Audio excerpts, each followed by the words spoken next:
Sud Radio, l'invité politique, Jean-Jacques Bourdin.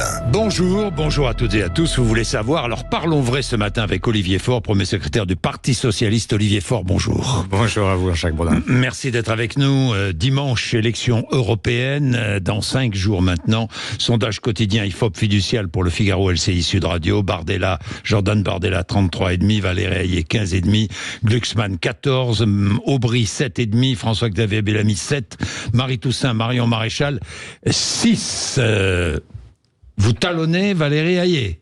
Vous arriverez devant dimanche ? Écoutez, ce sont les Françaises et les Français qui décident. Oui, ça c'est sûr. Mais ce qui est sûr, c'est que si ils veulent sortir de ce duel mortifère entre Renaissance et RN qui domine la vie politique depuis 7 ans, effectivement, il y a une occasion inespérée de le faire savoir. Et dimanche prochain, il y a une seule liste pour ça, c'est la liste Glucksmann. Bien. Hier, l'Assemblée nationale a rejeté 2 motions de censure déposées par LFI et le RN qui dénonçaient la situation budgétaire de la France. Le RN a voté avec la gauche. Vous avez voté avec le RN ? Non. Bien. Vous avez voté avec LFI ? Oui. Pourquoi ? Tout simplement parce que la raison de la motion de censure est justifiée.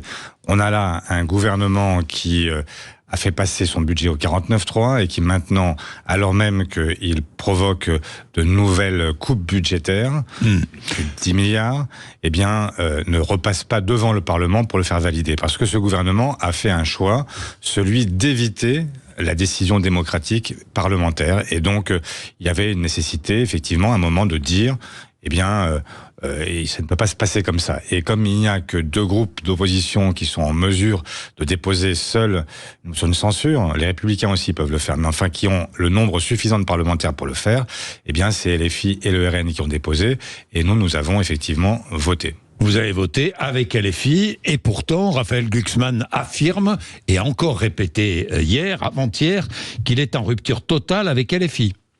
Alors, je ne comprends pas très bien. Vous êtes en rupture totale et vous votez avec LFI à l'Assemblée nationale. C'est heureux que nous n'ayons pas, en fait, ce sectarisme. Nous sommes dans une situation où quand nous approuvons les mêmes mesures ou que nous sommes à contester les mêmes sujets, évidemment, nous joignons nos voix. Ce serait absurde de dire que parce que nous avons des désaccords sur le plan européen, nous ne pouvons pas nous mettre d'accord sur une motion de censure. Oui, vous avez des désaccords sur le plan européen. Sur le plan européen, d'ailleurs, Raphaël Glucksmann ne vote pas avec les socialistes au Parlement européen, souvent. Les socialistes français, la délégation, ne votent pas avec les autres socialistes européens. Il arrive que nous ayons des accords aussi, parce que tout simplement, vous savez très bien qu'au Parlement européen, il y a 2 dimensions. Il y a une dimension qui est une dimension purement politique, les partis politiques les uns contre les autres, mais il y a aussi une dimension nationale. Et parfois, il arrive qu'effectivement, nous défendions les intérêts que nous croyons être les intérêts des Français, et parfois en désaccord avec nos voisins et amis espagnols, par exemple. Parce que sur la pêche, sur l'agriculture, sur un certain nombre de sujets, nous n'avons pas les mêmes visions. Il y a les pays d'Europe du Sud qui sont très favorables au Mercosur, et donc ils souhaitent à chaque fois l'adopter. Nous sommes absolument contre. Bien, Olivier Faure, je vais revenir sur LFI. Pourquoi ? Parce que Jean-Luc Mélenchon indique qu'LFI allait déposer une demande de commission d'enquête sur le déroulement des élections en France. Que dit Jean-Luc Mélenchon ? Marre des élections truquées, des électeurs radiés dans les quartiers populaires. Il n'a pas dit élections truquées. Il a dit marre des électeurs radiés dans les quartiers populaires, marre des professions de foi non distribuées, marre des bulletins de vote non livrés. Et il ajoute, ils nous ont roulé 2 fois.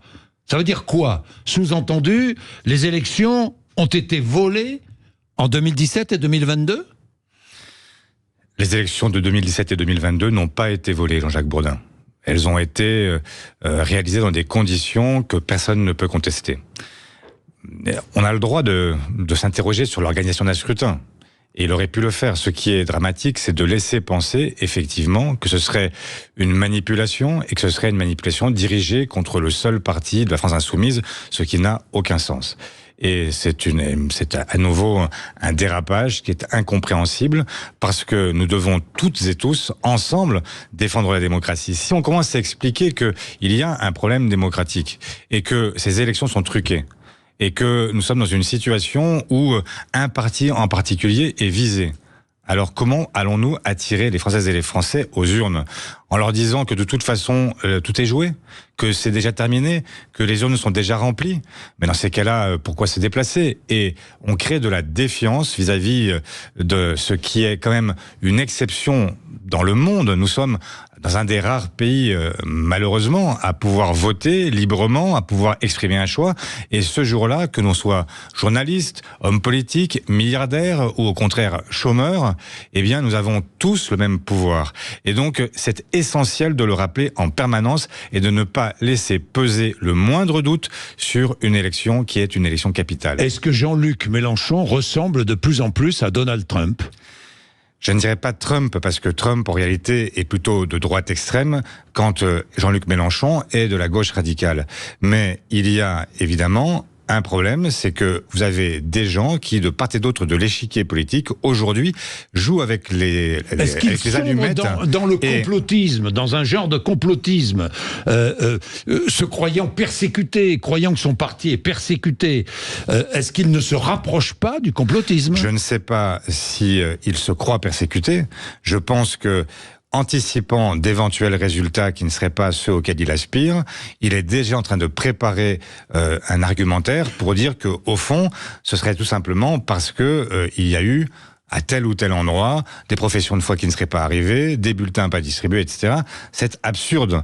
Il existe à chaque échéance évidemment des problèmes d'organisation. Ça n'a jamais remis en question une élection parce que ça reste marginal.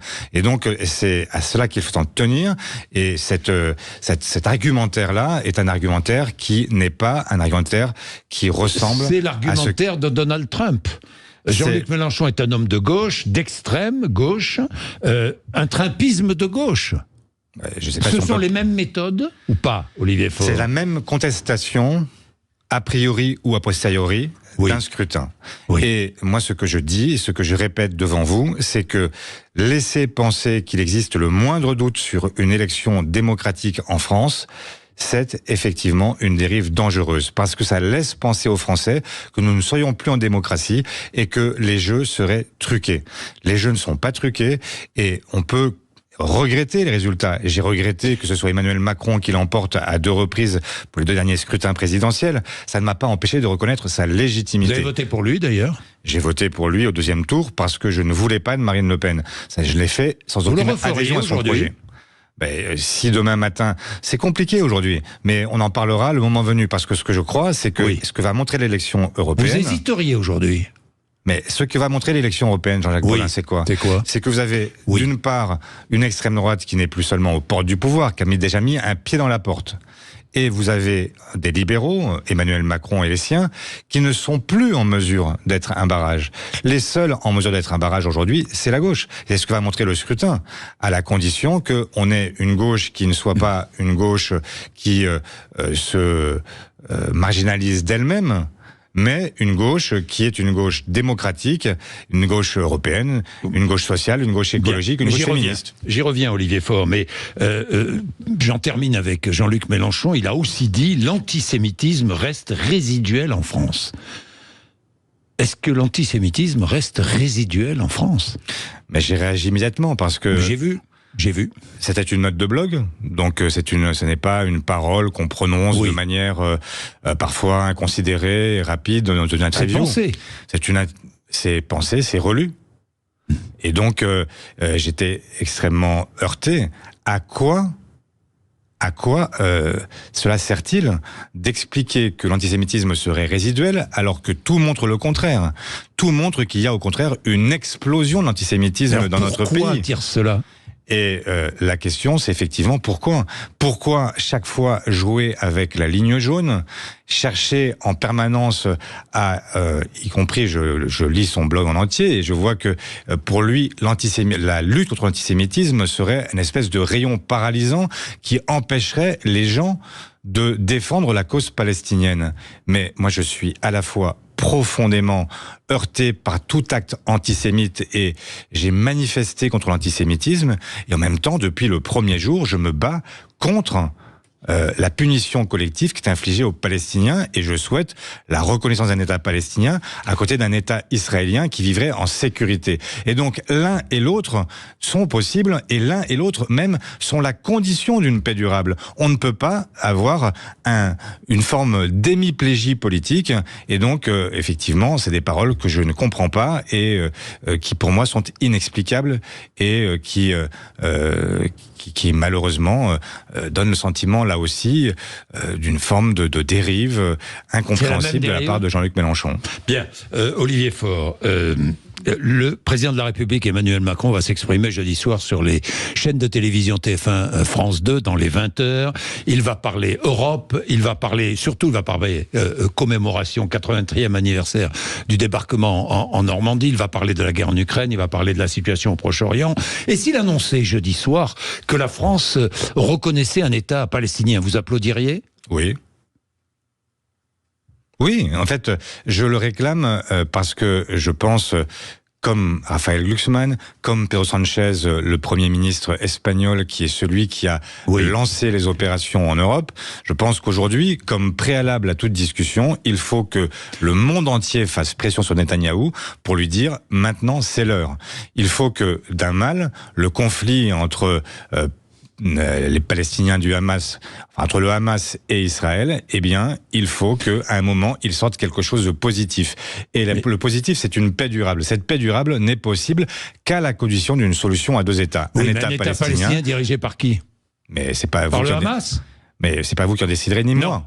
Donc, c'est certain. La réalité, c'est qu'il faut aider l'autorité palestinienne à reprendre le dessus et permettre au peuple palestinien d'avoir une solution politique qui va permettre de s'échapper du Hamas. La raison, vous la connaissez. Le Hamas est aujourd'hui une organisation qui a trouvé l'assentiment des Palestiniens de Gaza pour une raison qui est assez simple, c'est que l'oppression qu'ils subissent, et la réalité, c'est qu'il y a eu un jeu de complicité objectif entre le Hamas et Netanyahou, et que l'un et l'autre se sont enrichis l'un de l'autre, qu'ils étaient chacun l'épouvantail trop commode pour qu'ils puissent continuer à justifier de leur existence. Netanyahou n'existe que parce qu'il existe le Hamas, et le Hamas existe parce que Netanyahou réprime les Palestiniens. Et donc nous sommes dans une situation bloquée.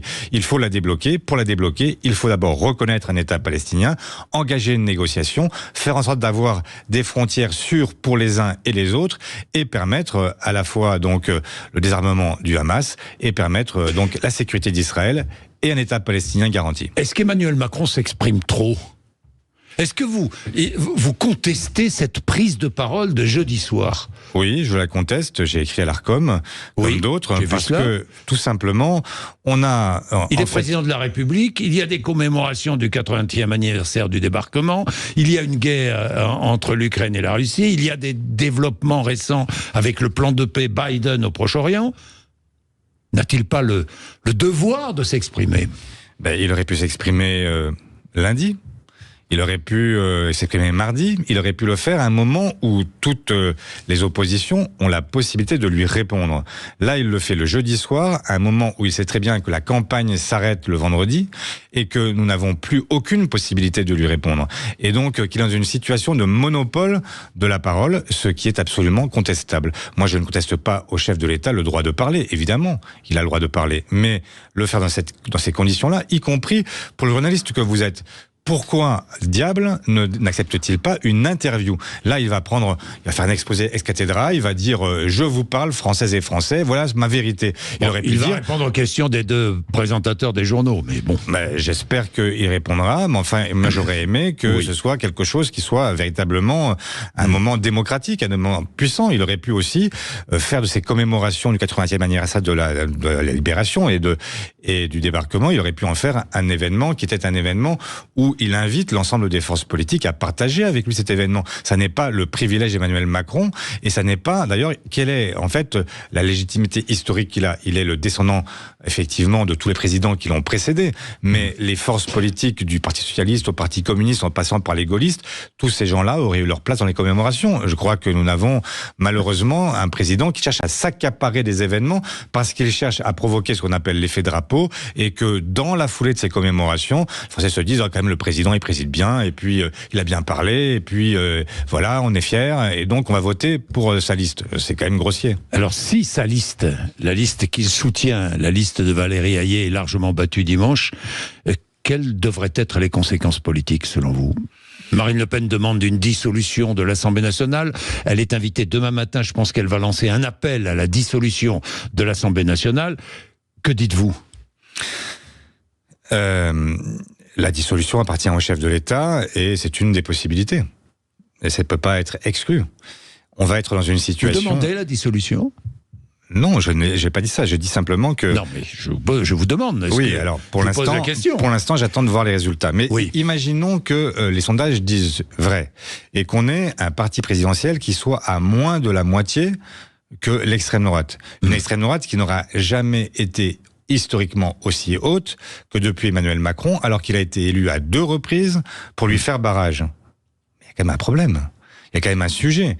Et ça ne peut pas, et avec un président, on vient de le dire, qui s'est impliqué lui-même dans la campagne électorale, avec un premier ministre qui s'est impliqué, et de quelle manière, et parfois de manière, franchement, outrancière, sexiste, machiste. Je pense à hier matin, où franchement, c'était pas l'exemple à donner, et il y avait quelque chose de profondément choquant. Lors d'un débat sur les européennes à la Maison de la Radio. Oui, remplaçant sa candidate, alors même qu'elle n'était pas prévenue. Mais venant l'épauler. Oui, l'épauler si on est gentil, l'humilier si on est plus proche de la vérité. Bon, peu importe. Enfin, pas peu importe, mais en tout cas, c'est pas le sujet. Mais ils ont eux-mêmes choisi de nationaliser le scrutin. Et donc, s'ils le nationalisent, c'est logique qu'on en tire des conclusions qui sont aussi nationales. Et la vérité commande de dire qu'il faudrait, à minima, qu'il y ait un remaniement. Il faudrait que le président de la République se pose la question de savoir avec qui il entend gouverner.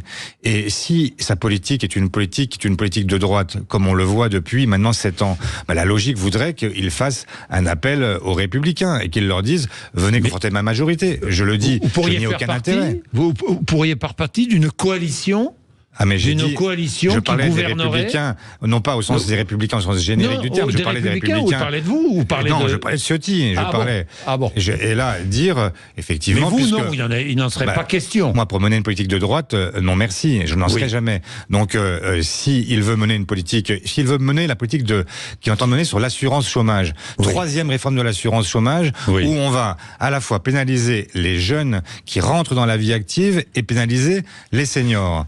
Eh bien, et sans parler des autres, avec une durée d'indemnisation qui va baisser encore. S'il veut mener cette politique-là, il y a des gens qui sont favorables à cette politique. Ce sont les Républicains de Ciotti. Et donc, dans ces cas-là, qu'ils fassent ensemble, puisque c'est visiblement leur volonté.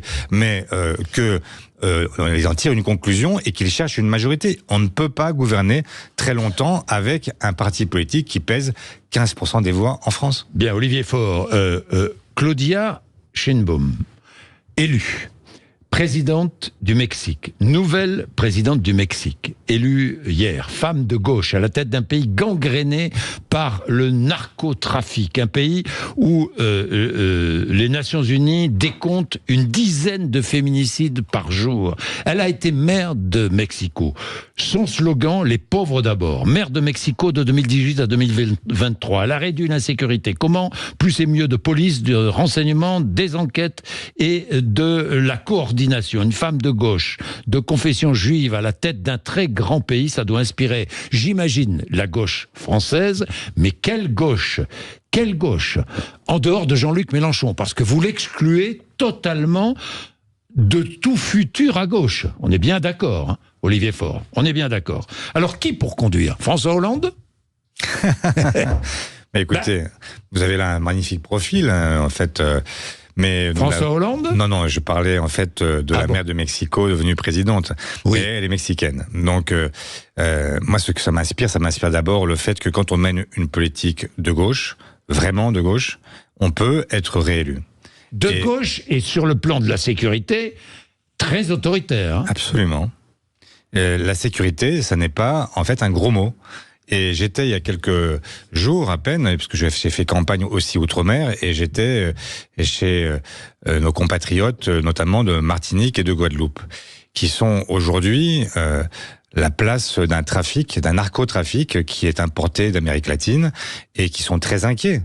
que le port de Fort-de-France devienne en fait une zone, là aussi, de trafic qui repart d'ailleurs vers l'Europe. Zone de non-droit. Zone de non-droit et avec des moyens qui sont très insuffisants.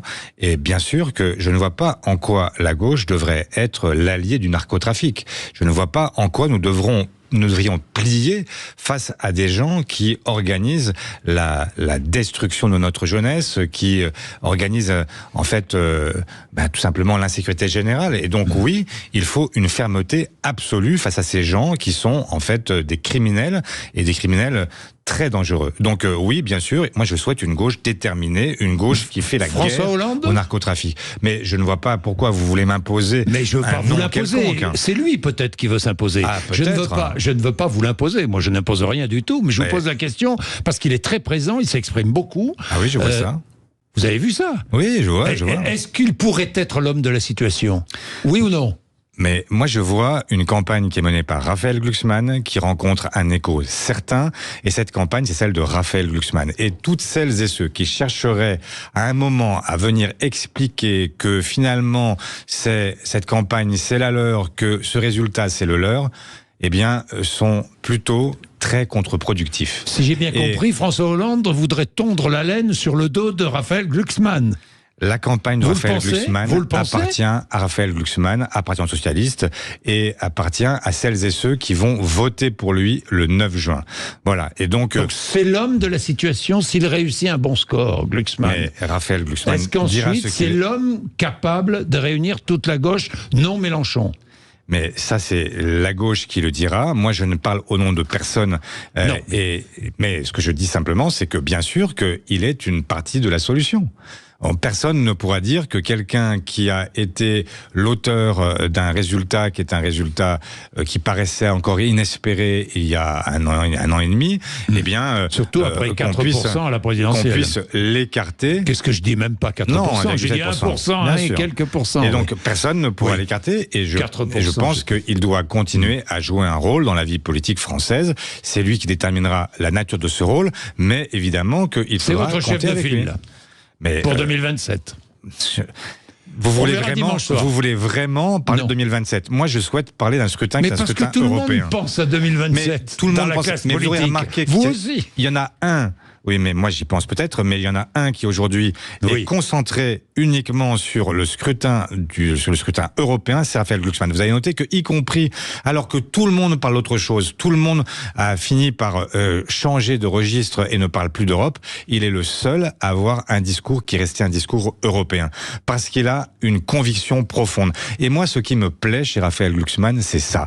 C'est le fait qu'on a un homme de conviction, qui les porte avec courage, ténacité, et ce qu'il a fait au Parlement européen pendant 5 ans, quand il a été celui qui s'est battu contre l'ingérence russe, qui s'est battu pour bannir le travail forcé, le travail issu de l'esclavage, qui s'est battu pour qu'on reconnaisse le caractère salarié des travailleurs des plateformes. Tout ça, c'est en fait l'œuvre de quelqu'un qui n'a jamais dévié de sa route. Et voilà, moi ce qui me plaît, c'est les gens qui font le boulot pour lequel ils sont élus. Merci Olivier Faure d'être venu nous voir à 8h58. Demain, je recevrai Marine Le Pen. De 8h30 jusqu'à 9h15, ce sera une émission spéciale, une longue interview. Soyez à l'écoute demain matin. Merci, 0826 300 300 pour intervenir juste après les infos.